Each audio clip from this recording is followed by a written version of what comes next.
बिस्मिल्लाहिर्रहमानिर्रहीम। अस्सलाम वालेकुम नाज़रीन, फ़िदादिल और गवर्नर हाउस पेशावर में मौजूद हूँ। जैसे ही 14 अगस्त की तारीख पलटी है, यहाँ पर आतिशबाजी का ज़बरदस्त मुजाहरा किया गया है और यहाँ पर गवर्नर खैबर पख्तूनख्वा फैसल करीम कुंडी, पाकिस्तान पीपल्स पार्टी के मुंतखब मेंबरान रहनुमा यहाँ पर मौजूद हैं और शहरियों की और फैमिलीज़ की बहुत बड़ी तादाद मौजूद है। गवर्नर साहब, एक तो हुकूमत ने जो ऐलान किया था कि हर शहरी एक पौधा लगाए, क्योंकि एक वक्त की ज़रूरत भी है, क्लाइमेट चेंज का चैलेंज भी है, इस तकरीब से हट के उस हवाले से क्या कहेंगे? बिस्मिल्लाहिर्रहमानिर्रहीम। सबसे पहले तमाम कौम को मैं जश्न आज़ादी की मुबारकबाद देता हूँ।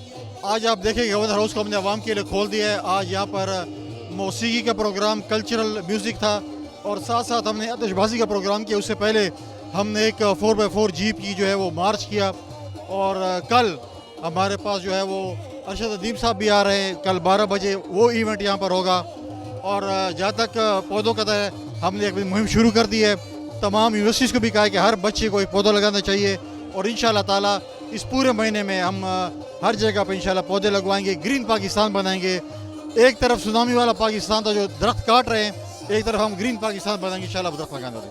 शहरियों के जोश व खरोश के हवाले से क्या कहेंगे? देखिए, हम चाहते हैं कि खौफ का बहुत टूटे और आज आप देखें कि आज लोग फैमिली के साथ आए हुए हैं।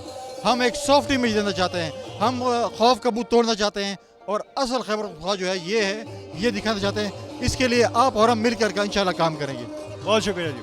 नाज़रीन, आपने देखा कि फैमिलीज़ आई हुई हैं, शहरियों की बहुत बड़ी तादाद, और इस वक्त भी शायद मौसीकी की आवाज़ की वजह से आपको मेरी आवाज़ बहुत कम सुनाई दे रही है। यहाँ पर मुख्तलिफ सिंगर्स आए हुए हैं, मुख्तलिफ फ़नकार यहाँ पर मौजूद हैं और बच्चों की बहुत बड़ी तादाद है और नौजवानों की बहुत बड़ी तादाद है। जिस तरह का जोश खरोश हम सड़कों पे देखते हैं, इसी तरह का जोश खरोश हम गवर्नर हाउस के अंदर भी देख रहे हैं। बहुत शुक्रिया।